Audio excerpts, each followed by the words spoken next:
All right, welcome back. All we hear about lately is that the Social Security is going to run out in 2032, right? Beneficiaries could see benefits trimmed by around 25% then. Too many people claiming and not enough people paying. Something's got to give, baby, right? Well, there's an idea that's making the rounds now that just might catch fire. It's a cap on the cost of living adjustment, COLA, right? You've heard about that. For those that have a higher benefit. So one idea is a flat rate COLA. It would be relatively progressive, slowing the growth in benefits for the most for the people that have the highest lifetime earnings and with the most income retirement. The other's idea is to set a limit at the 20th percentile. The bottom fifth of lifetime earners would see benefits decline by just 3% in 2065 compared with 19% decline for the top fifth of earners, right? You understand that? So they're going to try to save money that way. So for a flat rate COLA at the 30th percentile, it would boost the bottom quintile's benefit by 1%, while the top fifth would see benefits decline by 17%. That's something my next guest talks about a lot, about this idea of unretiring. You've heard him say that too. Those going back, say 48% of them unretire into the workforce every day. They cite that because living costs have gone up. 28% said they just retired too early. So there's a lot there. COLA and this unretirement.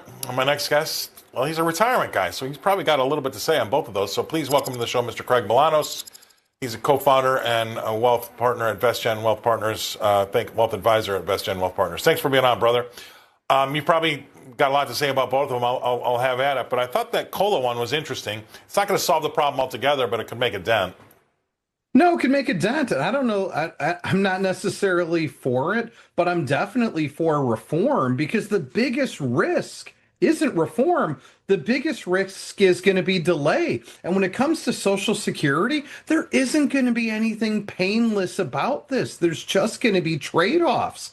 And I think we either have Congress start doing reform now or the math is automatically going to force reform on all of us in a much more abrupt way. So whether it's COLA, whether it's a pushback of the retirement age, whether it's this or that, there's 27 ideas that are floating. I'm just happy to hear that we're getting some press and some airtime on it. I'm happy to see that there's some bipartisan support in Congress to actually get movement and start testing the directions. And I love the fact that maybe we just create an automatic up or down vote from the Social Security trustees if Congress isn't able to act. Yeah, you make a great point. It's nice that we're talking about it in 2026 and not like right in 2032 when things are really supposed to start to bite. I mean, depending on what you read, there could be a haircut of, say, 20 to 25% of your Social Security benefits. And so if they can move somewhere close to getting something, whatever it is, it's a higher retirement age, this COLA adjustment or COLA capping, as they say, it's nice to start giving ourselves a 5 or 6 year runway instead of 5 or 6 months. Yeah, and let's start with the obvious. There's going to be change. There's going to be reform. It's necessary. So the only question is, do people want to see reform and change in a small incremental way spread across many years? Or do you just want to rip the Band-Aid off and have immense pain? I think that any type of adoption that is slower and gradual is going to be the way to go. And it doesn't have to be the concept of a flat COLA. It can be many different things coming together. Someone's just got to grow up here and say, this is what we're going to do. It takes leadership. What was that guy out of Wisconsin back in the day? Paul Ryan? Maybe he'll come back into office and try to get this done. I just want someone to rise up from. Yeah, I just want someone to rise up from what otherwise is going to be the ashes of this social safety net to start fixing it.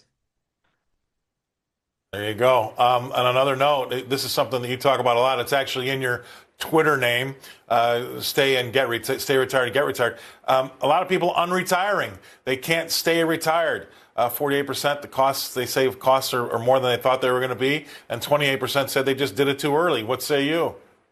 I say it happens all the time, Scott. You and I talk about it. We call them fallen angels. And, together on your show, radio and TV, Scott, on your broadcast, We've talked about those three pillars of retirement income consistently and constantly, and it's always pillar three that people seem to forget about. So, pillar three is you have to have a plan to grow your capital base, which is your retirement nest egg, once you're retired. In the absence of having a plan to continue to grow your nest egg, you're never going to be able to grow your income. And if you don't grow your income, then the silent killer, I got news. It's not hypertension. You can take some lisinopril for that thing, or hydrochlorothiazide. The silent killer is and always has been and always will be inflation.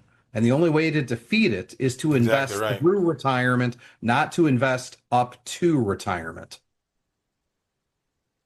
Right, because people don't realize once you finally get there, that doesn't mean you have to stop investing, because if you take a fixed annual amount that you're looking at for your own retirement while the rest of the market gets more expensive on you over the years, you're just basically taking a pay cut every year, and that's what inflation does. I've got 20 seconds to you before we go. That's all it is, Scott. You've said, I don't think there's an inflation problem. I just think there's an affordability problem, because that 29 to 30% reset that happened in 21 and 22, it's not going away. It's permanent. So the inflation sprint is over. The problem is the cost never went back to the starting line. We all have to deal with it. So let's get serious 100% about Social Security before it's too late. Awesome stuff as usual. Great advice. I know people are going to have to re-listen to that one as well. Thank you very much, Craig, for coming on. Craig Bolanos, he's a co-founder and wealth advisor at VestGen Wealth Partners up in Chicago. All right, let's move along here.